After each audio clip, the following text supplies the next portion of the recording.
आप सभी का आपके अपने YouTube channel English with Dilip sir में स्वागत है।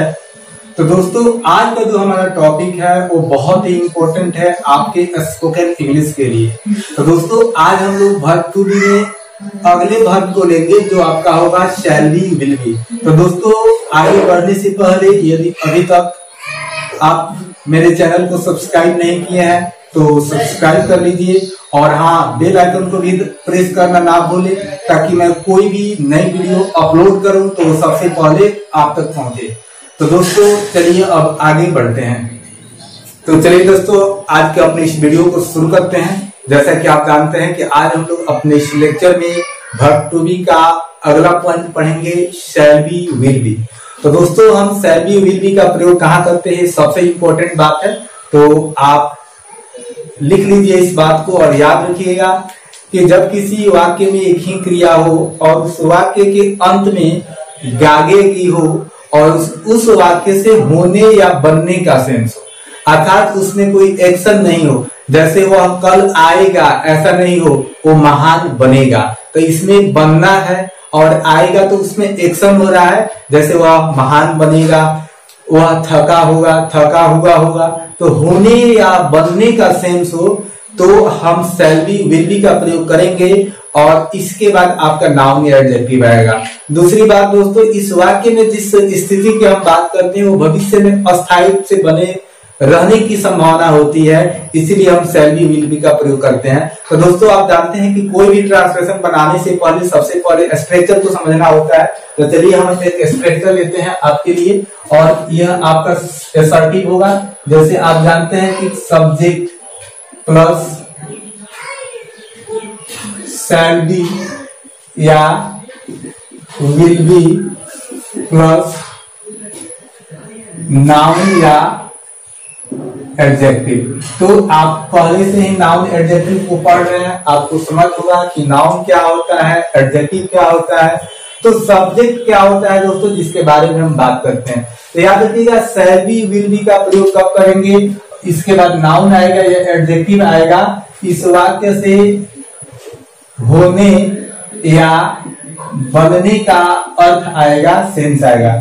जैसे देखिए, मैं एक शिक्षक बनूंगा, मैं एक शिक्षक बनूंगा,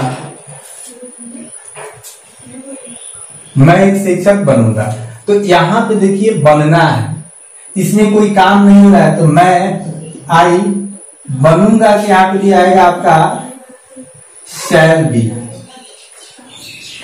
शिक्षक यहाँ पे टीचर मिस होता है शिक्षक। अब देखिए,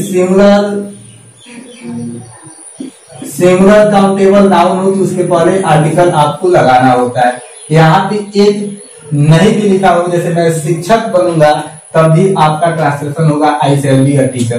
तो दोस्तों, चलिए थोड़ा सा और भी बेसिक देख लेते हैं। इतना समझ में आया होगा कि कब हम शैल बी और विल बी का प्रयोग करेंगे। तो आपका जो फर्स्ट पर्सन है आई या वी, इसके साथ हम प्रयोग करते हैं शैल बी का। उसके बाद आपके जितने भी दूसरे सब्जेक्ट होते हैं, जैसे आपका ही, सी, इट, दे या और प्लूरल सब्जेक्ट के साथ आपका आता है विल बी। दोस्तों, इसमें थोड़ा सा और भी आपको अपडेट कर देते हैं। यदि आप का स्तर थोड़ा सा बेसिक से ज्यादा होगा, तो यदि ऐसे वाक्यों से दृढ़ संकल्प या इच्छा का बोध कराना हो तो हम इनको क्रॉस कर देते हैं, इनके साथ हम इनका प्रयोग कर देते हैं और इनके साथ इसका। जैसे मैं एक शिक्षक अवश्य बनूंगा। तो यहाँ पे दृढ़ संकल्प का सेंस है। तो यहाँ पे दोस्तों अवश्य बनूंगा, तो जो आपका अंग्रेजी होगा I will be a teacher. आप समझ पा रहे होंगे कि यह जो वाक्य है, जैसे मैं शिक्षक बनूंगा, आई शैल बी अ टीचर, लेकिन मैं एक शिक्षक अवश्य बनूंगा। यहाँ पे I will be a teacher होगा, क्योंकि जब वाक्य से इंटेंशन का बोध कराना हो, दृढ़ संकल्प का बोध कराना हो, तो हम इसको इंटरचेंज कर देते हैं। तो जल्दी से इसको राइट डाउन कीजिए, काफी इंपॉर्टेंट है। यहाँ पे आप नोट बना के लिख लीजिएगा कि जब किसी वाक्य से दृढ़ संकल्प या इंटेंशन का बोध कराना हो, निश्चितता का बोध कराना हो, तो हम फर्स्ट पर्सन के साथ भी शैल बी का प्रयोग करते हैं, और इसके अलावा जो भी हमारे थर्ड और सेकेंड पर्सन होते हैं उनके साथ भी हम शैल बी का प्रयोग कर सकते हैं। जैसे वह अवश्य महान बनेगा, तो वह he shall be great, he shall be great, वह अवश्य महान या अवश्य ही महान बनेगा, ही शैल बी ग्रेट। तो आप उस कंडीशन में कर सकते हैं। इसको अच्छा से सोचिएगा, वीडियो अच्छा से देखिए अंत तक। तो चलिए दोस्तों आगे बढ़ते हैं, कुछ सकारात्मक वाक्य लेते हैं, तब हम नकारात्मक वाक्यों की तरफ बढ़ेंगे। तो जैसे वह गरीब होगा, तो इसमें होना क्रिया है वह गरीब होगा। यहाँ पे सॉरी दोस्तों, यहाँ पे आपका होगा ही, जिसके बारे में बात करते हैं वही आपका सब्जेक्ट होता है।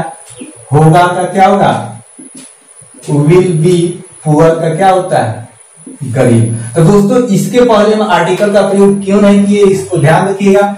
जैसे जब एडजेक्टिव हो तब आपका आर्टिकल का प्रयोग नहीं होता है। एडजेक्टिव को ऐसे पहचानते हैं, पहले चर्चा कर चुके हैं। जैसे वह कैसा होगा, तो वो गरीब होगा। कैसा से जो आंसर आएगा, हाउ से जो आंसर आएगा वो आपका एडजेक्टिव है, और वह व्हाट से जो आंसर आएगा वो आपका नाउन है। तो चलिए आगे बढ़ते हैं दोस्तों।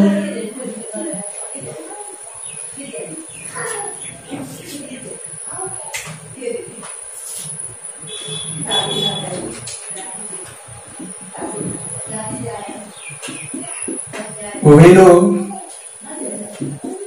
ध्वनि और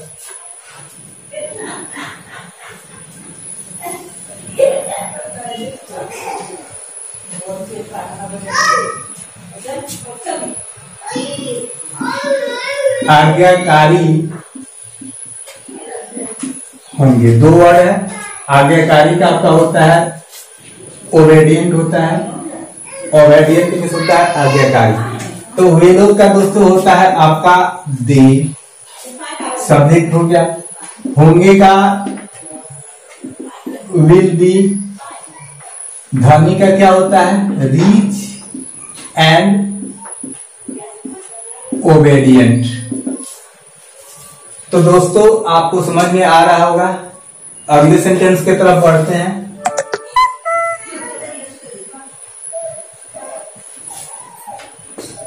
जो आपका अगला सेंटेंस है वो है आपके एक निगेटिव आप लेते हैं। अब देखिए दोस्तों, इसका जब निगेटिव बनाएंगे तो याद रखिएगा शैल और बी के बीच में नॉट जोड़ते हैं। दोस्तों याद रखिएगा, जब भी आप किसी सेंटेंस का निगेटिव बनाना चाहते हैं तो उसके फर्स्ट हेल्पिंग वर्ब के बाद आप नॉट जोड़िएगा। यही आपका फर्स्ट हेल्पिंग वर्ब है। जैसे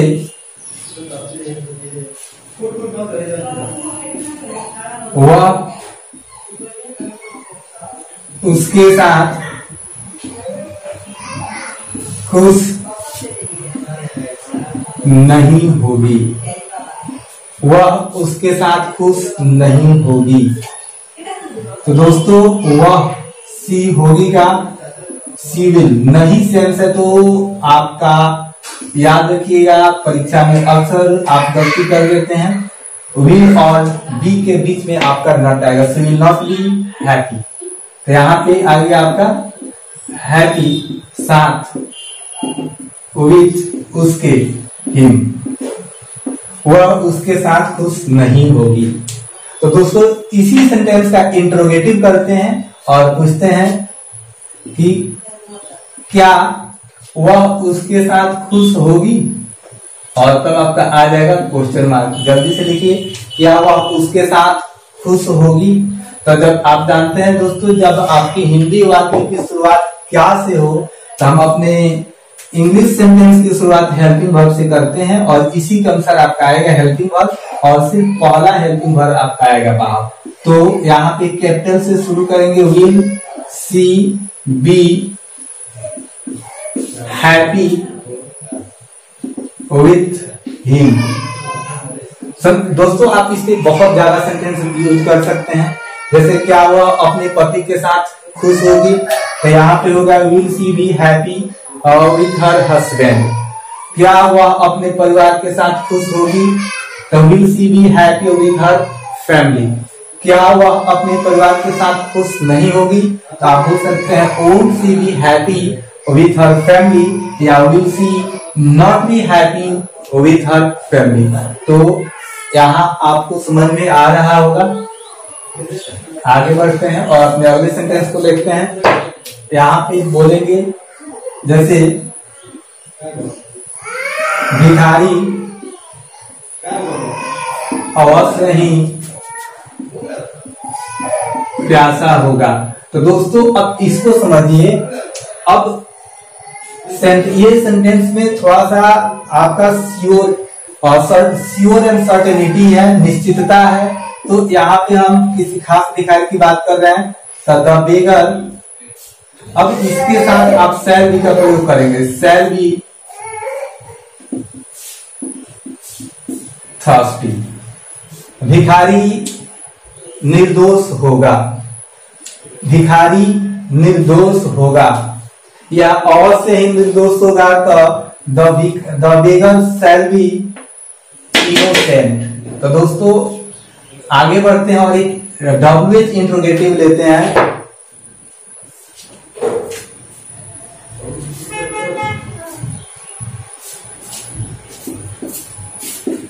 वे लोग क्यों